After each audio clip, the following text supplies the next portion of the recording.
What's up, Vancouver Island? My name is Matt Carter, and I tell you, I've got my Movember face on the go right about now, so if you're feeling hopefully as warm and fuzzy as that, well, sit on down and catch the show right here on Shot TV. Right here on episode 30 freaking 9, our musical guest behind me is Mr. Niall Harvey, a singer-songwriter from Nanaimo via the Comox Valley. Very accomplished for his young age, and he dabbles in quite a number of various musical genres, some that may surprise you. So later on this hour, I'll be talking to him to see exactly what he's craving these days. Now, Christmas time is on the way. Check it out, Howie. Look at that, I'm reporting live from Cedar, or maybe it's Douglas Fir. Regardless, Christmas time's on the way, and if you are stuck for new and creative Christmas tree decorating ideas, you should not let your dog handle it, because he will be barking up probably the wrong tree. Instead, we've got Anna Bosa here, who will be teaming up with expert tree decorator Julie Madden to give us some very creative ideas on decorating your tree. And it's better her than Joan Madden, who would probably tell us to blitz Santa Claus on first down. And speaking of some jolly gift givers, Bob Fenty is back again with one of his regular Rotary segments. And for a bit of history, when it comes back to dealing with Nanaimo's early water sources, residents went to the river and said, "Damn it, Nanaimo!" And so they did. They built Colliery Dam, but now they're taking the dam away. So Ian Holmes will be speaking with Bill Sims, the manager of water resources for the City of Nanaimo. And he's not to be confused with former New York Giants quarterback Phil Sims, who's probably off Christmas shopping with John Madden. All right, and the rest of the show, it's about food. All sorts of great segments. Joan Herron is going to cast her gaze slightly up down to Nanoose Bay, and we'll speak with Megan Olsen and Virginia BRUCKER from the Nanoose Community Services about the Nanoose Community Cupboard Foodbank. We'll also be speaking with Crystal Dennison and Francios Jong from the Nanaimo Foodshare Society. It's an organization that promotes self-sufficient community food systems and education surrounding healthy food options. So whatever you do, don't tell them about the 5 bags of onion rings I had before I came in. And finally, Brian Sugiyama, he's got the lucky job. He's the demo counter with one of my favorite regular guests on the show. It's Peter Bowen, the 5-minute gourmet, and they'll be talking seafood. Seafood, I eat it. So let's wrangle some snacks and get craving. It's the show right here on Shaw TV. Dodds Furniture's The Show is brought to you by Dodds Furniture and Mattress. Now open in Nanaimo. Well, I have with me today Peter Bowen, the 5-minute gourmet, and he's going to talk about prepare a couple seafood dishes that are related to your upcoming weekend on Learn to Cook Weekend, the succulent seafood from the Salish Sea. That's a mouthful. That certainly is, Brian.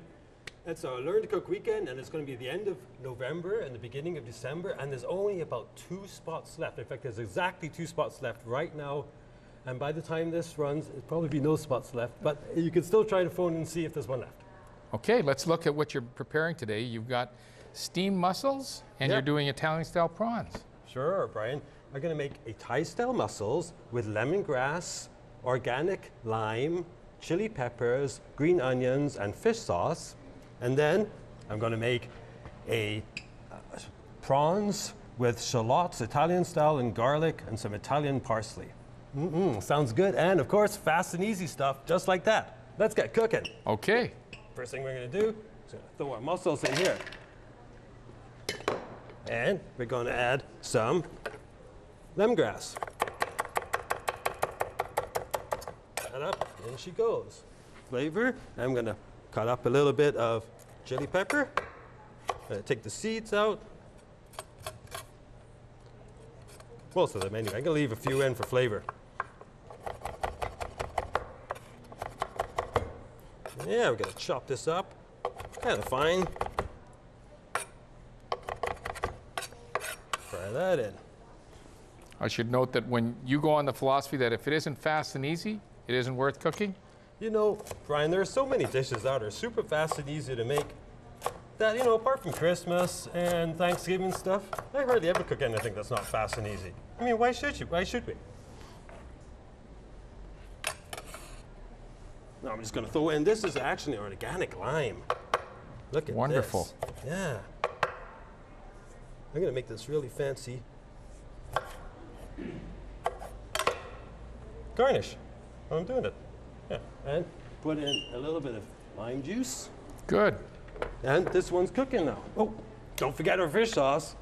A little bit of fish sauce in there, and we're ready to go.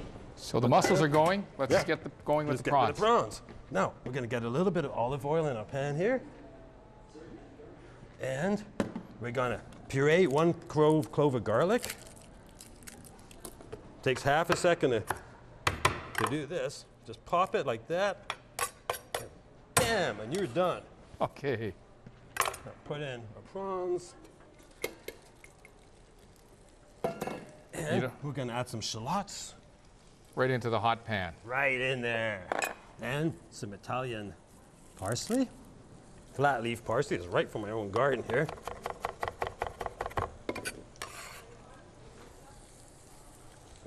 A tiniest bit of sea salt, just a tiny hit. And just a grated black pepper, and I'm going to add just a little bit of butter, and that's it. Just going to fry that up. Cook up. Good. We'll come back in a few seconds. All right, just a quick question to you. Seafood, where do you pick up your seafood? Oh, from Seadrift. Seadrift at Terminal Park Mall. And they're fresh, local? Oh, yes, wonderful. I go there all the time. Dr. Ralph and they're great people there, and it's always fresh and wonderful there. Okay, and again, you mentioned that this Learn to Cook weekend is at the end of the month, at the end of November? Yes, it's November the 30th to December the 2nd. And you have a relationship with Foodshare, who we're talking to later, about using their facility. It's right at the Foodshare building in Nanaimo? Yes, it is. They have a wonderful facility, a teaching kitchen, and that's why they're able to teach so many people in the neighborhood and in our community about low-cost, delicious, economical, and nutritious food. Well, that's wonderful. We're going to get right back to that, but you're cooking away here. We'll turn it over to Joan, who's talking to the Nanoose Community Cupboard, and which is a local food bank. Let's turn it over to Joan Herron right now. Thanks, Brian.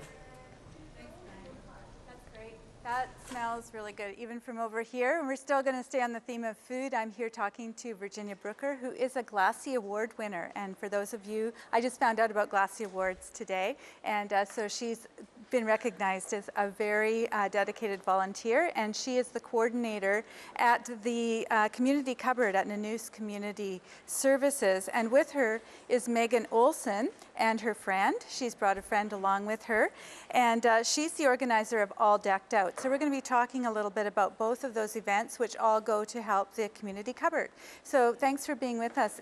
Virginia, tell me a little bit about the community cupboard. Well, we provide meals for about 100 local residents in Nanoose every month. You can have 7 days food, 3 meals a day. So in a peak time, we would provide groceries for 2,100 meals a month. Wow, that's amazing. So for a small community, there's quite a need. Yeah, so you're right in Nanoose, and so you serve that particular area. That's right. Okay. We serve from Nanoose right up to Craig Bay, where it turns into Parksville. Okay, that's interesting. So we've got Megan here, and she's got an event that she's going to be coordinating, and I guess this is a yearly event, is it? Yes, this will be the 3rd year for All Decked Out, and what it is, it's a Christmas fair, and it's held at Nanoose Place, which the community cupboard runs out of. Tell me about Nanoose Place is, because I'm not a Nanooseite. Nanoose Place is right across from the Red Gap Center off of Northwest Bay Road. Right. Okay, right. Yeah. So yeah, the road that you turn on to, the main one. Okay, so that we know where it is. What is it that you're going to be It's doing there? November 24th, and I'll run 10 till 3. And what we do is we have Virginia working the door, and she sells raffle tickets to enter. And you pay $2 a ticket or $5 for 5, and all the proceeds go to her charity. And the raffle tickets you'll put into draws for raffle baskets, and you'll win a lot of prizes from all of our variety of vendors. Well, like the one that you've got there. Tell me about who you've got there, because this that's is made by more than meets the eye. This is made by Marcy's Creations, and it's a storytelling doll, so it's Little Red Riding Hood. And then you flip her over, and there's Grandma. And then there's the wolf. That's great. And so this is one of the things that people will be able to purchase at the craft fair, yes. Right. So I don't want to mix up things, because we've got the raffle, so there's going to be some boxes of things that people are going to be, that you're going to be raffling off. That's and then right. you've got the things that are being made Yeah, at all the vendors, fair. most of the vendors donate to the raffle boxes. Even businesses around Parksville have pitched in. And then the raffle tickets are proceeds will go to the community cupboard. Right, all the proceeds go to the community cupboard. Yep, So what are that's right. some of the things that you're going to be doing this Christmas with that money? Well, we have a program, an extensive toy program. Last year we helped 275 people, most of them children. And our goal is for every child to receive a book at Christmas. Oh, that's great. And a pair of new pajamas. Nice. And a toy. So that's part of what we fundraise for. And also we have trees throughout the community where people can pick a tag that says 2-year-old boy wants red Tonka truck. Wow. So people can bring those to. So it's really a nice melding of the two things. It is. And so all of everything that people buy is going to go to help the artisans and the community cupboard. That's right. We're going to just give people the website address, so if they want to find out more, they can go to the website at the bottom of the screen and they can find out more. So thanks very much for being here, and I just want to now pass it on over to Anna, who's going to be talking about some Christmas tips. Thank you, Joan. I really appreciate that. I'm here today with Julie Madden. She's our expert tree decorator for the Festival of Trees. And it's the 18th annual. That's yes? right, the 18th annual Vancouver Excellent. Island Festival of Trees, benefiting Vancouver Island University. Okay. Excellent. And she's going to give us some tips because we are going to decorate this wonderful tree that we have here. So what do we do first? What would be the first step? Well, normally when we start a tree decorating project, lighting's always your first step. Okay. You never want to start putting I ornaments on. see we have realize these after the fabulous fact. lights on here. Yeah. And we fluff too. We're cheating We a little fluff. today. We got ourselves a pre-lit tree for the show, but normally you'll do your own lighting on your trees. And when you light a tree, be very careful that you're buying CSA approved lights, and be very careful that when you're lighting, you start at the bottom and work your way up, or you're not going to be able to plug it in when you're all done. That's actually the best tip ever. I like that. So our artificial tree is nicely fluffed. It's pre-lit. We've Okay. plugged it in. We've checked all our lights. Everything's working. And now we're going to go ahead and do some garland on our tree. So Is for that a going- normal first step? That's a normal first step. Okay. For going garland, traditional garland, we're going to go ahead and use some burlap this time around. Okay. There are so many products there. This is interesting. I know, yeah. it's fun. It's giving it a nice rustic look. There are so many products out there that you can use nowadays as Okay. opposed to regular garland. Yes, I've of got some course. trees over here. You where mean we not use- popcorn? No, metallic netting. This is real- Interesting I things you can love. buy at the flower shops. You can use fabric, you can use lace, you can use really bulky ribbon, whatever you can get your hands on. Okay. I would encourage people to be very Ribbon creative. is fun too, isn't it? Yeah. Yeah, But and this this is going to be fun. So we're going to Okay. work on a bit of a rustic tree. Okay. It's a bit of a West Coast logging themed tree. And when we're finished, it's going to have a little bit of a little plaid, some like snowy that. pine cones, maybe a family of owls living in it. Oh. Yeah, so we should get to work if we're going to get this done by the time the show let's is over. get started. So what, you just add it on? Yeah, Excellent. basically we're going to go from end to end. Okay. And what I like to do is simply wrap the burlap around the tree, and then we'll go Here, do back you wanna grab it? afterwards and fluff it all in. Okay, that So sounds like a great plan. we're going to wrap it around, and then once Oh, we here's hit another the piece. end, add another one to it. Here. This is so much easier with two sets of hands. Isn't it? You should see me in my living room when I run in circles around my tree. I can imagine. My son All loves to right. help me decorate. You know what? This is my it's all favorite part time of, the of year. fun. And this will give me the incentive to pull out I just took all my Halloween stuff off, so now it's time for Christmas. I love it. Yeah, well, maybe you can get inspired for your own I tree. will. And Shaw can put a team into our community design challenge for the Festival of Trees this We are year. going to do one. Oh, so you're Go, up for Shaw, the go. challenge. We are up for the challenge. I love it. What are you guys planning? Are you going to do a theme tree? Are we or- allowed to say what our theme is? I I'm think not you can sure. Maybe I'll say. say on the next. You don't wanna We're let the gonna be cat out coming of the back, bag? so no. I better Oh. check with the powers that be first if I'm allowed to say. So our design challenge is actually open up to anyone, any community group, to school groups, to groups of friends that want to get together. That's awesome. You can get information to register on the And does it- VIU Festival website. VIU? Yep, it's Okay. viu.ca/festival. Okay. And is there a cost involved? It is absolutely free to participate in the Community Decorating Challenge. Okay. What you will have to provide is the ornaments for your own tree. And then we're Okay. going to have them set up at the conference center for our community open house days. People are Right. going to come in and they're going to vote, and we're going to see who wins, Who wins and gets for the the best bragging rights for the best tree this year. Excellent. So now that we're kind of done our burlap, we're going Okay. to just tuck and fluff, and we're going to move on to our filler ornaments. So normally And- when you do a Christmas tree, there's a few different kinds of ornaments. We've got filler ornaments and feature ornaments. Okay. The filler are kind of the So balls. show us maybe on this kind of tree. What would be Yeah. a filler? So filler would be these little balls here. Okay. We've got all sorts of different bright colored balls. Okay, these They're are dispersed fun. I throughout just- the tree.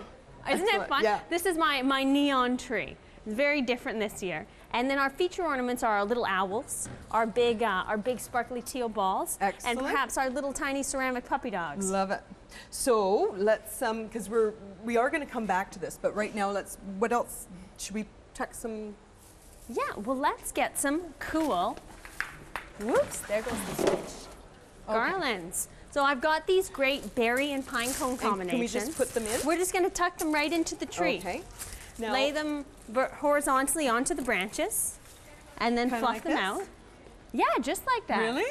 Awesome. You got it. You're natural at this. I'm a little nervous about my competition for this Festival of Tree thing. Okay, now we are going to come back. We're going to take a short, well, we're going to take a short break, but we're going to hear from Niall, and you are going to play It's Good as Gold. Is that correct? Awesome. Awesome. Way you go. Tree decorating music. Yes, tree decorating music. We should have brought our ornaments more forward. Yeah, that was really kind of clumsy, wasn't it? I tried to tell you in and out, through and through, but back before the human race won the First World War, you didn't find it. It was just too easy to go and never mind it, 'cause you weren't told that a day of work is worth a day of gold.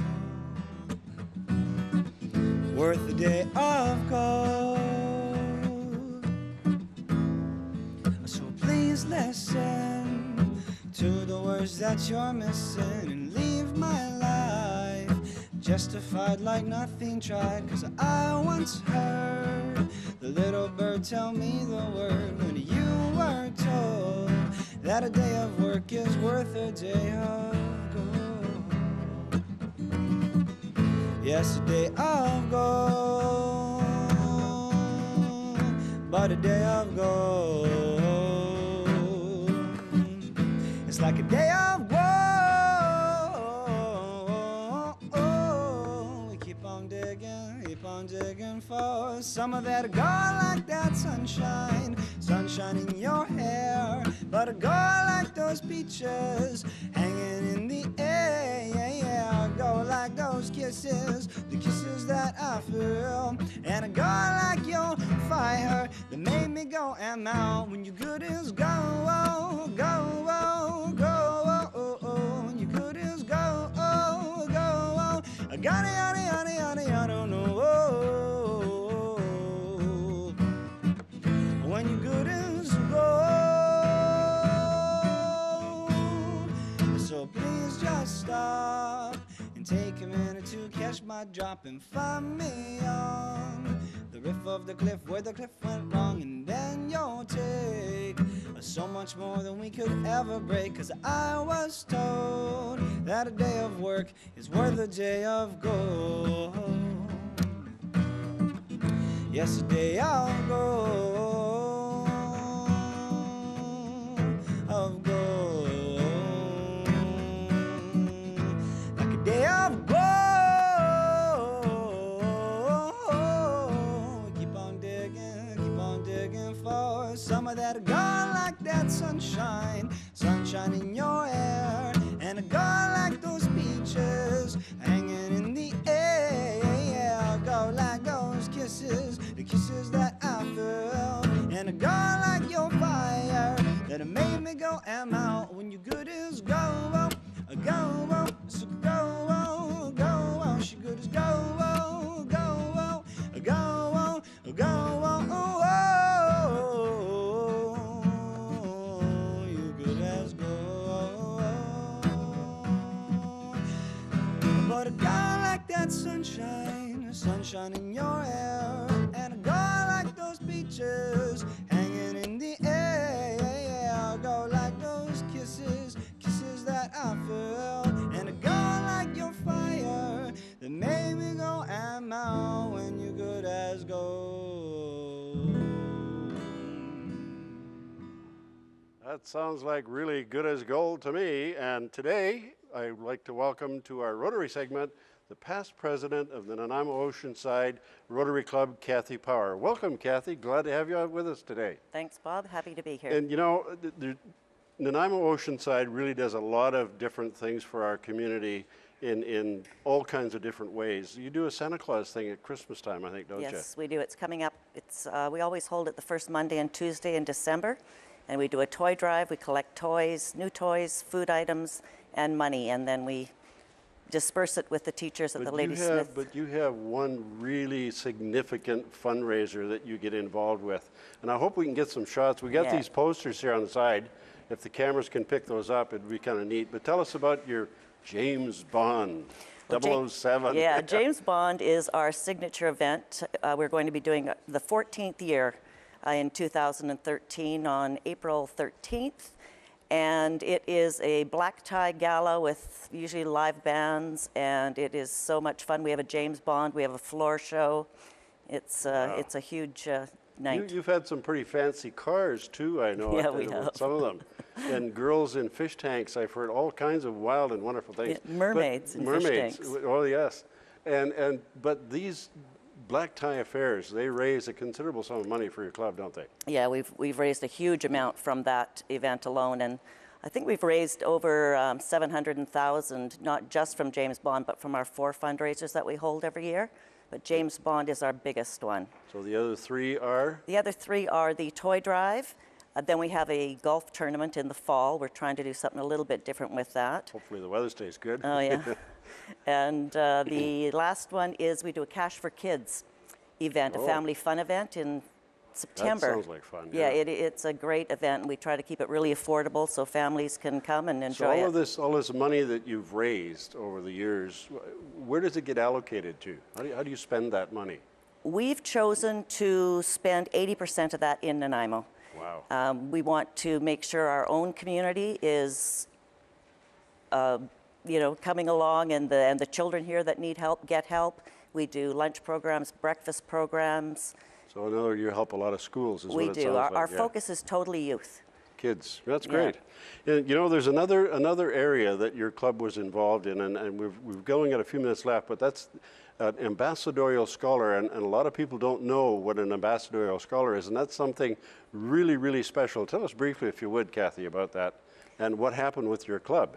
Well, we discovered this young lady named Alexandra Dooley, and she was a member of the Interact Club, which is a high school club, and then the Rotaract Club, which is a university club.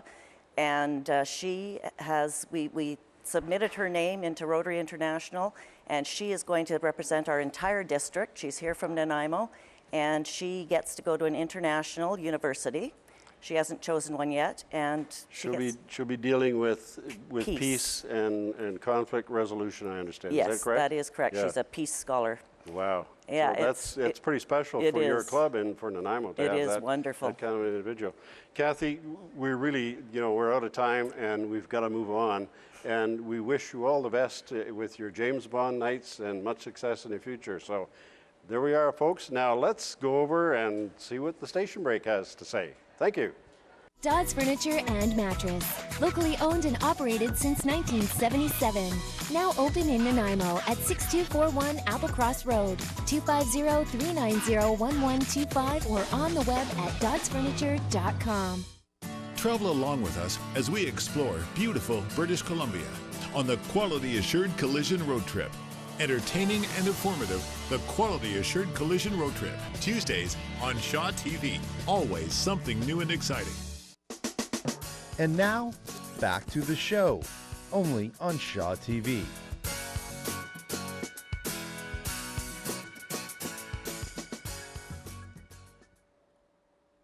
Welcome back to the show. Ian Holmes, joined by Bill Sims. He's the manager of water resources for the City of Nanaimo. And what a bombshell dropped on city residents recently as the city deciding to remove the middle and lower Colliery Dam. Certainly very popular parks in Nanaimo, very popular swimming holes, also for fishing as well. But there's a public safety issue here, isn't there, Bill? And we got the expert, Bill, coming in to talk a little bit about this. So what's the issue here, Bill? The city deciding that it's time for the public's sake to remove these 2 dams. That's very well put, Ian. I think the dams were constructed over 100 years ago at a time before much was understood about earthquakes or heavy extreme rainfall events. The city is obliged under the dam safety regulation, which is a provincial regulation, to undertake a certain amount of work on the dams, studies, and maintain them in a manner that doesn't jeopardize public safety. The legislation calls dams inherently dangerous structures, and so holds a very high standard for their safety. The city's been doing a number of studies over a number of years, and we've determined that the seismic stability of the dams is just not there. It would not withstand even a minor earthquake or a moderate earthquake, nor would the hydraulic capacity of the dam, in other words, the ability of the dams to pass really major floods, it's not there as well. Both of these conditions could lead to a breach or a failure of the dams, which would have rather serious consequences for the residents living downstream. Mm-hmm. There's been calls, some people in the city wanting the city to restore the dams. It means a lot to people. Is that even feasible at all to put, which could be a lot of money, into restoring those two popular recreational sites in the city? There's a number of issues that we look at. When we learned of the deficiencies, when we learned of the hazard and the risk to public safety, to property damage, the environment itself, one of the first questions you ask yourself is, how could we restore them? We quickly realized that there's a lot of uncertainties with the existing structures. The underlying geology is really unknown. There's a fault that runs right through the Chase River Valley. It's kind of like renovating a bathroom in an old home. I'm just going to change the toilet. Oh, there's old plumbing. Oh, the floor is rotten. Oh, there's knob and tube wiring. And pretty soon you're into it an awful lot more than you really want it to be. So if nothing's done here, what's the real threat? What could happen if potentially there were an earthquake, some flooding? What's the risk here, Bill? The risk is pretty large, and without wanting to cause undue concern in the public, the risk is in the unlikely event of an earthquake or of an extreme weather event causing flooding. Essentially what happens is the dams would crumble. They would not be able to withhold or hold back the body of water, and that would release. And when that releases, it not only carries the water that's there, but it carries debris, roots, trees, rocks, and whatever else it might pick up on its journey downstream. That can, as soon as it hits the flatter area in Harewood, can spread out quite a distance and impact a number of people and residents, the high school, and that to the city and to the legislation, the dam safety branch, is an unacceptable risk. Okay, so it's going to cost in the range of $7 million, that's ballparking it from the city's perspective, to deconstruct the two dams. Next summer, is that when you're looking to make that happen, Bill? When exactly that the crews could go in there and take out those two dams? This is really early days. Our priority was, once we learned of this information, the risk to the public was to get that information out, to make a decision to remove and reduce the risk, and to put an emergency plan in place just in case, the unlikely event between now and the time of removal. The $7 million is a budget. We've got some initial ideas, but the scope is being developed, and we'll further refine that number. The intent is to remove them as soon as practical, as soon as we can get a design in place, as soon as we can achieve the approvals from senior levels of government, we'll move on it. And our target right now is the summer of 2013. Following the removal of the dams, granted that's going to leave a pretty gaping hole, our intention is to move really quickly into restoration. And the key there is to restore the original Chase River back to its old riverbed, and restore the banks, revegetate, allow an enhanced trail network perhaps, opportunities for wildlife, and we're also looking at the potential to improve salmon habitat and move salmon further up the Chase River than they have in the last 100 years. I understand there's an opportunity for public consultation on the new look Colliery Dam Park, if you will, what it's going to look like in the future, some of the amenities it could create. You have an idea what that could include, and that's having the trees and reinforcing the bank. But what else could happen there? Could there still be fishing in that area of Colliery Dam Park in the future? It's quite possible, and again, it's really early days. We recognize the value that the community places on the benefit of these existing man-made lakes. We recognize that they're used for swimming and fishing. Likely, the opportunities for swimming will be greatly reduced just because the the size of the lake won't be there. But maybe there's an opportunity for pools, for fishing habitat, for fishermen that use the park as well. Early days again. Before we wrap up, Bill, I think there's a very interesting historical reference to the middle and lower Colliery Dams and the role that they played in Nanaimo. Just tell our viewers a little bit about what its original intention was about 100 years ago, in fact. Yeah, 100 years ago they were built. The entire, what's now the park was essentially an industrial area. There was railways running across it. These dams were built. A sawmill was there.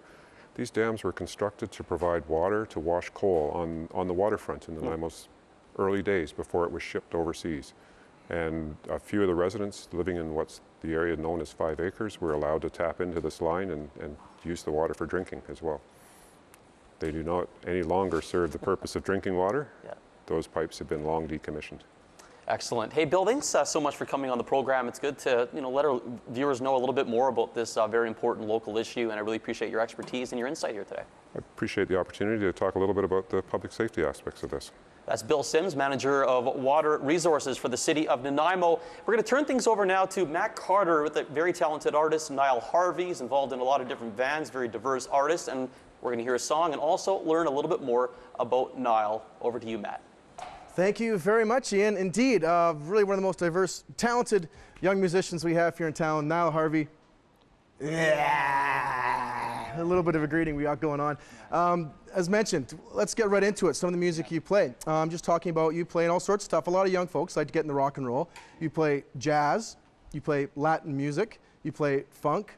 What else? Absolutely. I mean, I've always into not from necessarily a world music perspective, but being cultured in other music, going to the Caribbean, traveling through Europe, traveling through the Middle East. My parents, of course, live in Saudi Arabia, so I've had the opportunity to travel extensively throughout the Middle East, and I find being impacted by the music of other cultures is incredibly beneficial to your own creation of music. So that's very cool. So how are some of the music cultures there different than the music you find here on Vancouver Island? Some of the big differences? Well, I think their culture, obviously, and if you think of North America and think of Vancouver Island as such a young community. I mean, Canada is not that old as a country, and you could compare Bulgarian folk music to the polka music of Poland and see these mass differences within their culture. Of course, North America is so young, but so diverse because we're so mixed colonized in cultures and in other ethnicities. And I felt that I've benefited from going to these other cultures and hearing what they've done and trying to incorporate that in my music. So what are some of the examples? What are some of the other cultures that have found their way into your songs? Well, I definitely think a lot of Middle Eastern music, melodically speaking. So through my melodies, I love the sound of Middle Eastern music.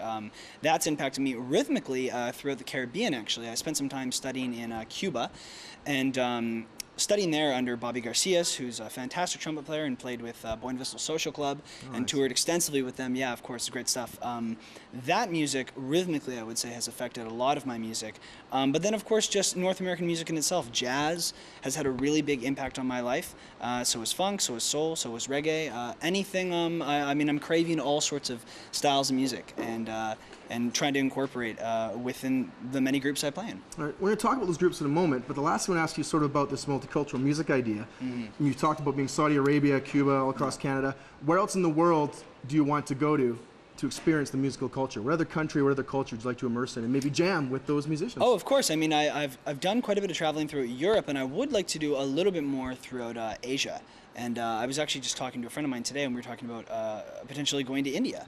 And I would love to check out some of the music. The classical musicians there are virtuosos, and they're amazing at what they do. And I would definitely be interested in checking out the culture in India and go to certain provinces and maybe even down to Sri Lanka and hear what they have going on and try to incorporate that in my own music. Cool stuff. All right, so that's sort of, I guess, the travel plan. So back here in town, what are some of the main groups you're playing with and some of the things you got going on with those groups? Sure. I mean, the main group I have performed with and been playing with for quite some time, and birthed in Nanaimo to some extent. We all met studying jazz, of course, at Malaspina VIU, and that is the Banana Fish Dance Orchestra.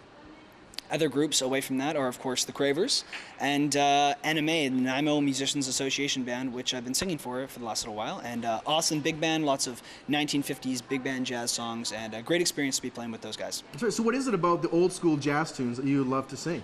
Well, I think there's something about this sort of retro throwback sound. You have people like Michael Bublé and Harry Connick Jr. and even, you know, Amy Winehouse and Diana Krall, Esperanza Spalding, a lot of contemporary jazz artists who are taking that retro throwback and there's something about it. There's an appeal to it which is hard to describe. It's is it maybe as a child I listened to a lot of my grandfather's records of Frank Sinatra and Dean Martin, and that has impacted me through my music. But it's hard not to like, and I think a lot of people gravitate towards it. Absolutely. All right, so last thing here before we get back to a song, where can folks see Banana Fish Dance Artist next, and where can they hear some music? Well, of course, I think the next time we're playing in the Nanaimo region is at the Queens. We're opening for Hey Ocean. Should be a fantastic show. That is November 14th. Perfect. Yeah. All right, thank you so much, Niall, for coming on the show. We're going to have another song for you now, a song later. Song now is called KRUPA, correct? Yes, of course. All right, so here you go. Ladies and gentlemen, live here on the show on Shaw, Niall Harvey with KRUPA.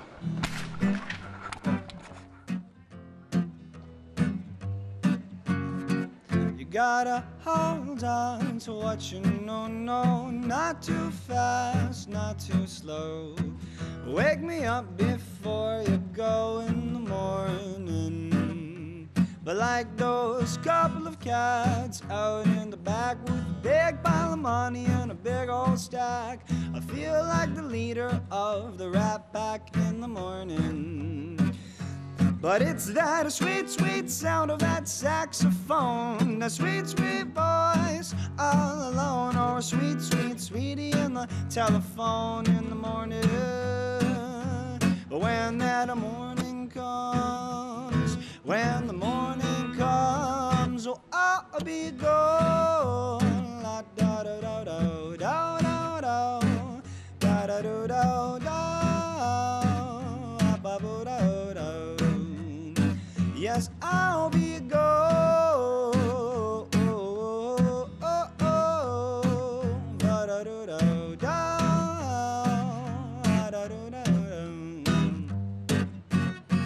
Now rocking on the horn, we got my brother Dave the Crave. Get back in line and out of the way. He's the king of the blues, he's got nothing to lose in the morning.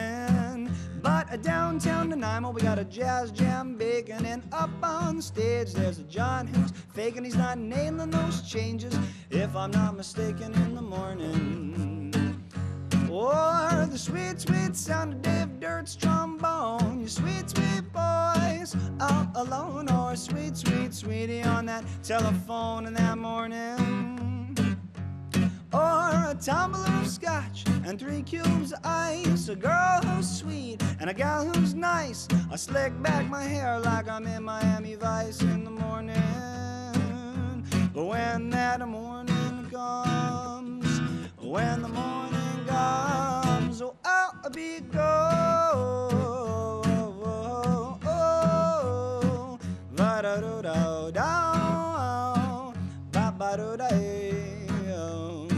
Yes, I'll be gone.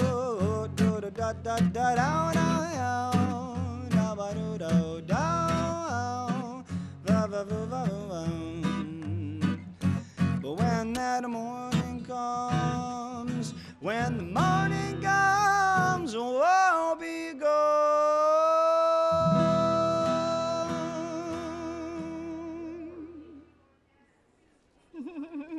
Hello, we're back. Thank you, Niall. That was awesome. What a great song to be doing some more Christmas decorating, tree decorating. Isn't he fabulous? And he is going to be our topper on our tree.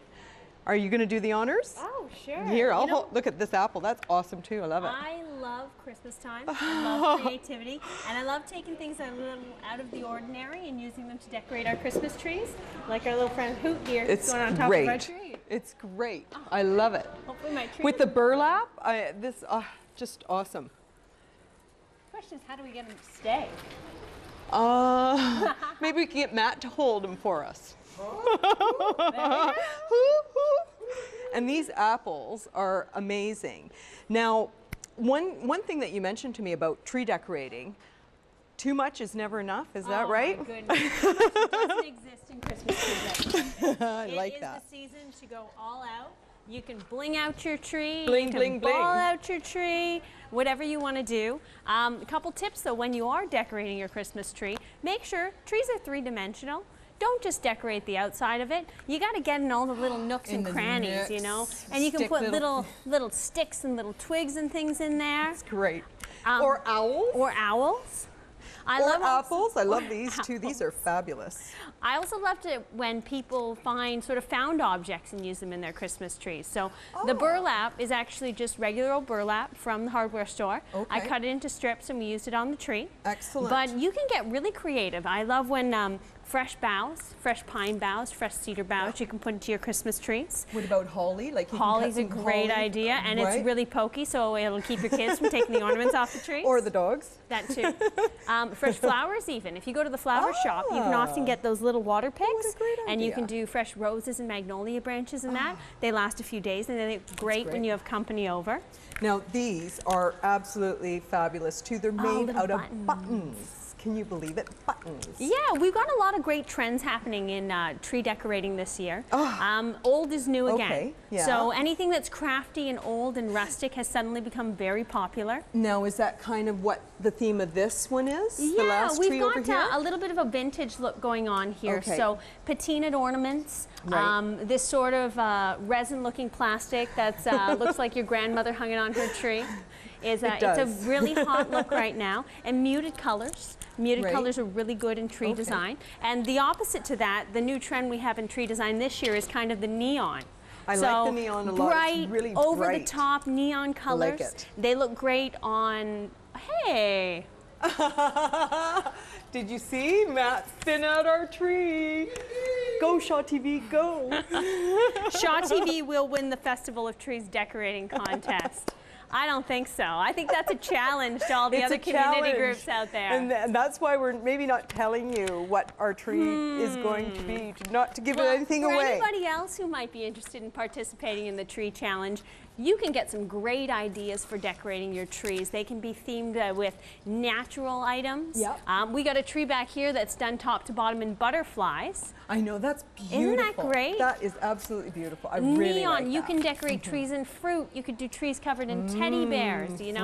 If you have a good idea and you want to take a chance and turn it into a Christmas tree, the decorating challenge for the Festival of Trees is an awesome opportunity it's a great for opportunity, it. It's for a great cause, and hey, you might win the bragging rights and the big prize. Now, my understanding is that the voting will close on, I believe it November closes 27th? November 22nd. 26th. 26th, oh. Voting closes, and they're going to days. notify the winner on November 27th. Okay, there we go. Okay. This is really, really great. So, what?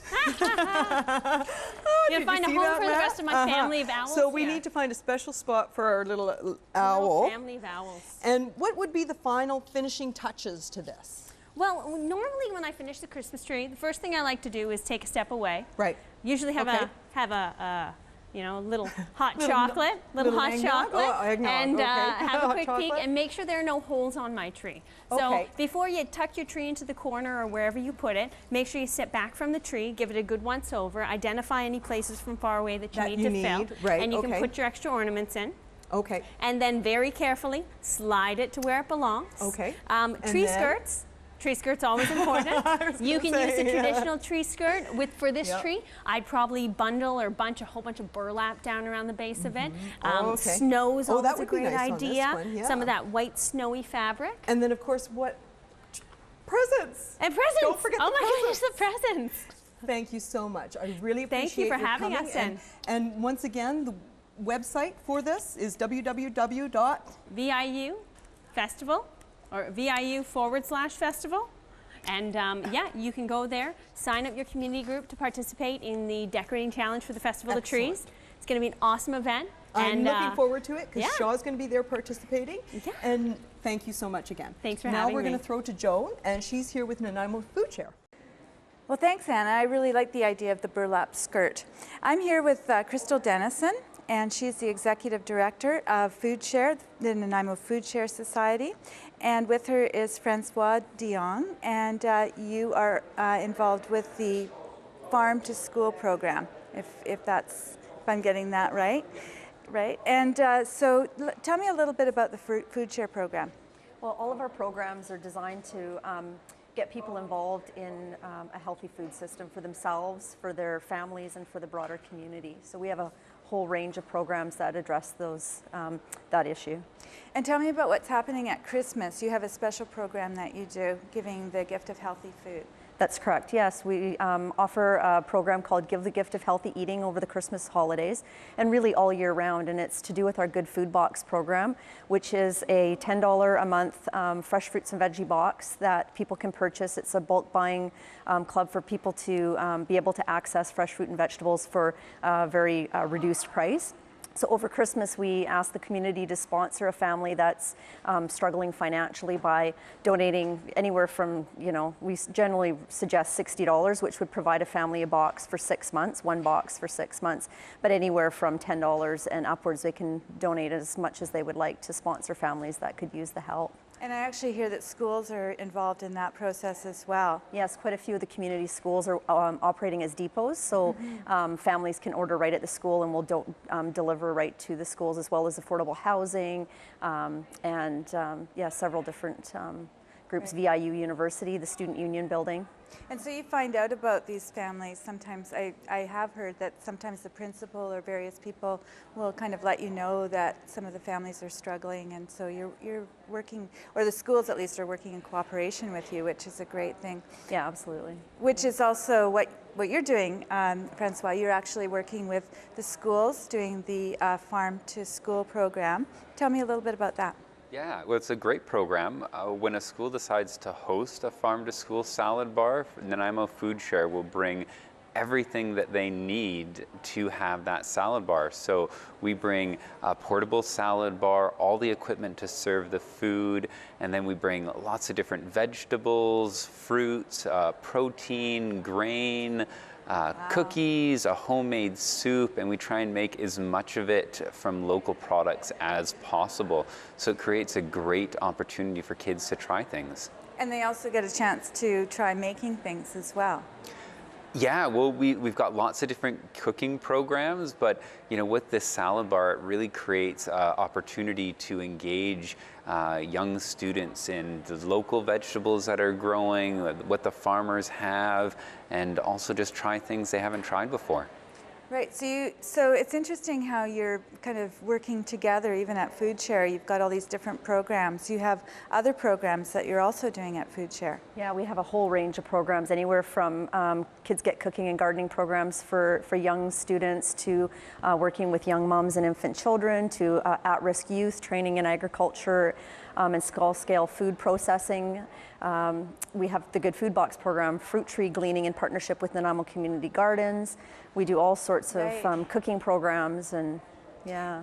The community gardens, yeah, I guess I've gone by the community gardens and not realized exactly what you're doing there, but that's where that's the source of your food, isn't it, for a lot Actually, of your not on Pine Street. It's Nanaimo Community Gardens that operates out of that spot, but we do have Nanaimo Foodshare is working in partnership with School District 68. We have 5 Community Roots food gardens on school properties throughout the district. So, and we are continually getting more inquiries about schools that are interested in putting in food gardens, which operate as an outdoor learning environment for students to come out and learn about how their food is grown and be able to cook with it and participate in actually growing. Well, that's the thing, you're seeing the food right from its inception, right to the table, which is a really great, exactly the farm to school or farm to table, even with the boxes that you're giving out. So it sounds like you're providing just a really great resource for the community. And so you're right down on Pine Street. Yeah, we're at 271 Pine Street, right downtown, yeah. Okay, and so is there anything else that you guys are doing that you wanted to talk about? Well, I mean, there's always lots of things going on, and we have a ton of programs that operate sort of throughout the year, but Kids Get Cooking and Gardening is one that's really sort of growing. We're getting into schools now. We're partnering with some schools and actually taking classes and doing field trips. So we're able to go out to, we use the kitchen at John Barsby a lot of times, the community school that we partner with, and teachers are able to bring in the kids and do field trips as well, so they get a hands-on experience of cooking from scratch. There's a really lost art.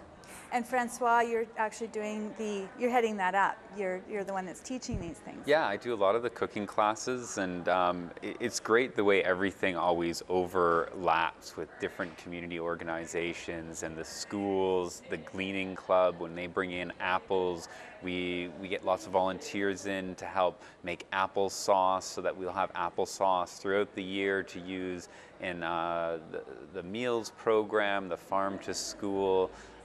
So yeah, all these individual programs that all kind of interlap and work together, which is awesome. And working with all of the different age groups, because it sounds like you're working with really young kids, but if you're at John Barsby, then you're working with the high school students there as well. Yeah, we started a series of working with the Learn at Home group, where we get teenagers come in, and we do a great session where everything from making homemade pasta, making soup that we drop off at the 710 Club. So last year we made over 60 liters of soup that we dropped off at the 710 Club, so that the students can see that full connection of, you know, hey, it got grown in this garden and we picked it and then we chopped it up and then we learned how to cook it and we sat together and ate it and then we gave some to people that are in need. So it's great to fulfill that. And are you also selling the soup as well?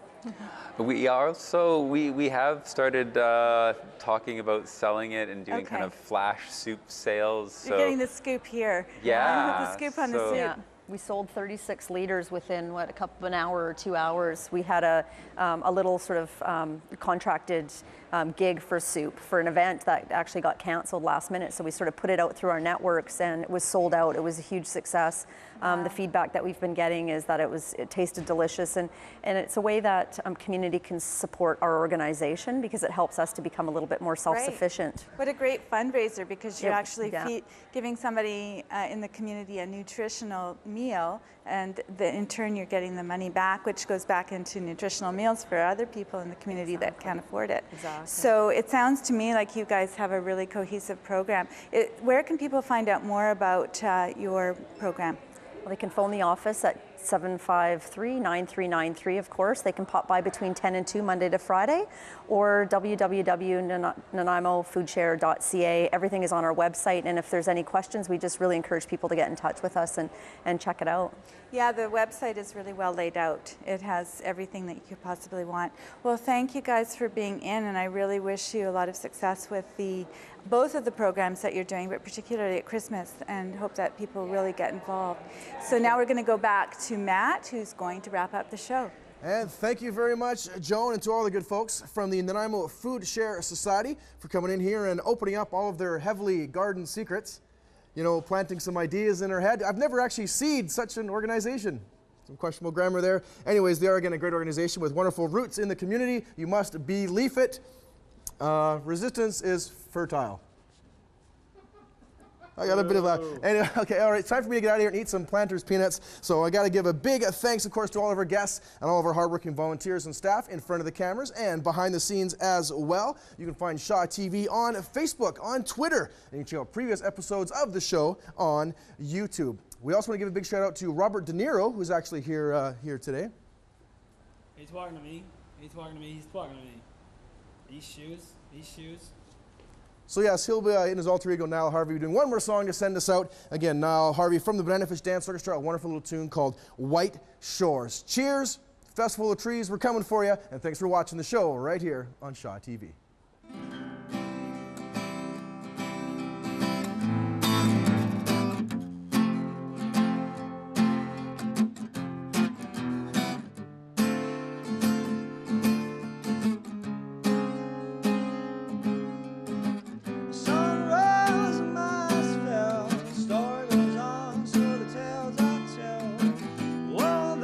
She waits for me, she waits for me, and she hates to be like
what I've learned is to always go slow and to take my turn.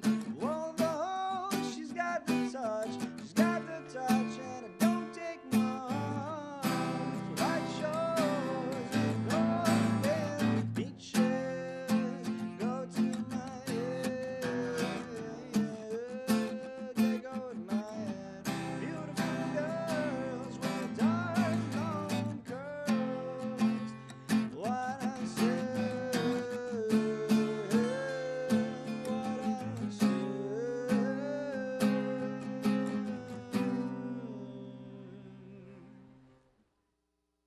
Dodds Furniture's The Show is brought to you by Dodds Furniture and Mattress.